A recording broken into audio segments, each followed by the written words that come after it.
श्रियकान्ताय कल्याणनिधये निधयेतिनाम् श्रीवेङ्कटनिवासाय श्रीनिवासाय मङ्गलम् लक्ष्मी सविभ्रमालोकसुभ्रूविभ्रमचक्षुषे चक्षुषे सर्वलोकानां वेङ्कटेशाय मङ्गलम् श्रीवेङ्कटाद्रिशृङ्गाग्रमङ्गलाभरणाङ्ग्रये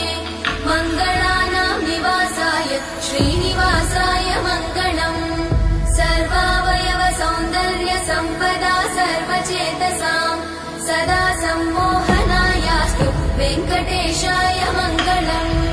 नित्याय निरवध्याय सत्यानन्दचिदात्मने सर्वान्तरात्मने श्रीमद् वेङ्कटेशाय मङ्गलम् स्वतः सर्वविदे सर्वशक्तये सर्वशेषिने सुलभाय सुशीलाय वेङ्कटेशाय मङ्गलम्।